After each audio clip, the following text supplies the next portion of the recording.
Tirana po mbytet nga korrupsioni, betonizimi dhe paaftësia qeverisëse.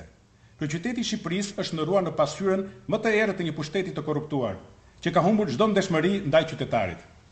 Tirana nuk është më qyteti i gjelbër, i jetueshëm dhe i hapësira publike, por është kthyer në një kantier pafund ku çdo metër katror betonohet për interesa klienteliste dhe çdo veprim merret për të pasuruar pak duar, ndërsa shumica e qytetarëve mbyten në trafik, ndotje dhe padrejtësi.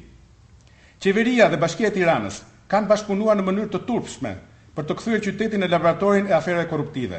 Nga incineratori që nuk ekziston e deri te kullat që rriten si kërpurdha mbi toka publike.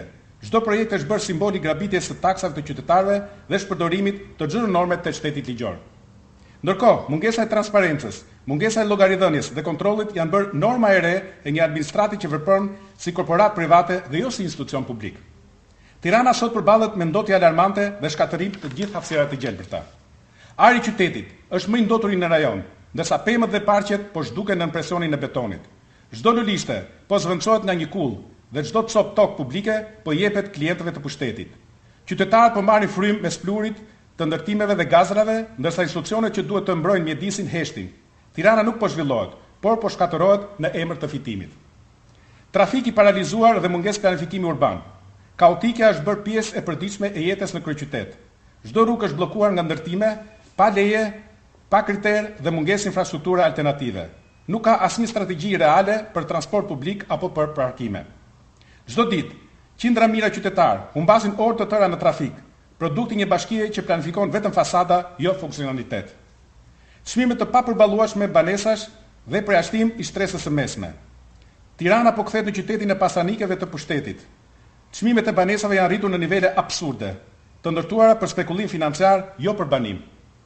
Të rinj dhe familjet e zakonshme janë përjashtuar nga tregu i strehimit, ndërsa qeveria dhe bashkia nuk kanë ofruar asnjë program real për banesa sociale apo mbështetje për qytetarët që duan të jetojnë në qytetin e tyre. Shërbime publike të degraduara dhe mungesë kontrolli institucional.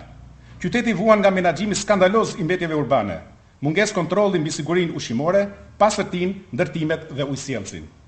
Në çdo cep të Tiranës, shenja të një bashkie që nuk administron, por propagandon.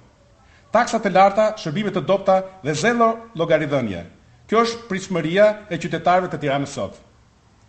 Kjo situatë nuk është rastësi, por është pasojë direkte e një modeli qeverisjeje që e sheh qytetin si plaçk, jo si shtëpi të përbashkët të qytetarëve.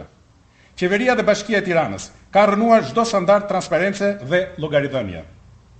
Kanë shkatëruar frymën e komunitetit dhe kanë vënë interesat e oligarkëve mbi interesat e qytetarëve. Është koha që ky model të marrë fund. Është koha që Tirana të çlirohet nga korrupsioni, arroganca dhe betonizimi. Qytetarët e këtij vendi nuk mund të jenë më spektatorë të shkatërimit të përditshëm të qytetit të tyre. Tirana meriton një drejtim të ri, të ndershëm, transparent dhe në shërbim të njerëzve dhe jo të pushtetit. Faleminderit.